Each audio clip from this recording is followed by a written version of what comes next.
We have our space scene, but it still looks a little bare, and that's because we don't have any stars. Of course, we need some stars. To create stars, we're going to use a solid layer and an effect. So go create layer, new, solid, and make it white. And I don't know if you remember this, but a while ago when we were learning about solids, I talked about using them with effects. And this is an example. Find the CC Starburst effect in your effects and presets and drag it onto your white solid.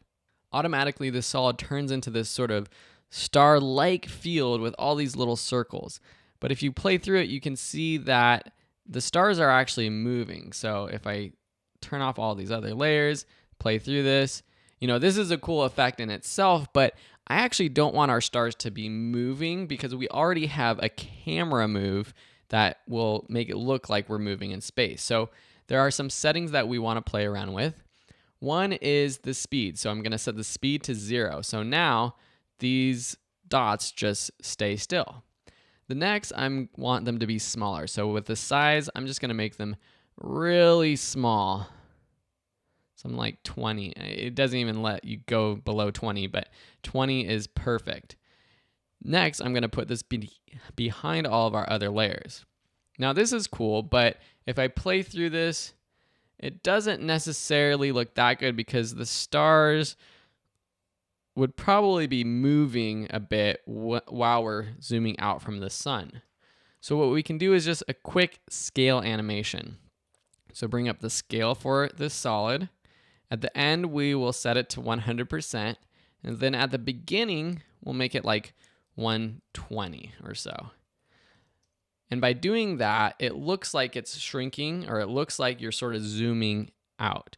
There's a different way we could have done this by putting it in 3D space, which I'll show you in just a second, but just that simple scale animation, I think, looks fine. So let's actually delete that keyframe, both of those keyframes, and turn on 3D for this layer.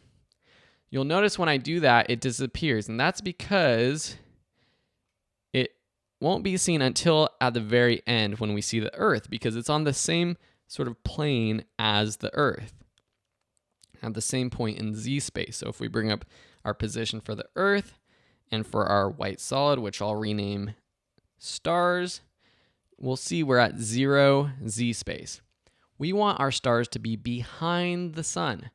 So if I go forward, or even if I stay at the end, and I drag this down, or if I type in behind the sun, which is, 20,000? So let's just put it at 21,000.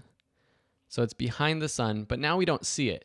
If we go to the start of the composition, we see it, but at the end, it's so small. It's only stars in this little rectangle. So let's bring up the scale. Press S to bring up scale, drag it up all the way until it's filling the complete frame at the end of our scene. So now you have your stars and you can see them from the beginning to the end of the composition. Both ways look pretty good. I actually like the first way that I added the subtle motion with the scale animation, just because the stars are a lot further back than the sun, and I'd want them to look like it's animating a little bit different. Here are both options. Here's the one with the original scale animation. I like the subtlety of it.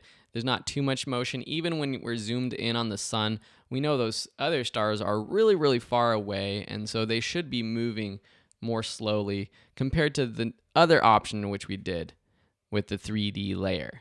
There's no right or wrong, and you can kind of see which way you like better, but this is also a good example of how you can use both 3D layers and non-3D layers in a single composition.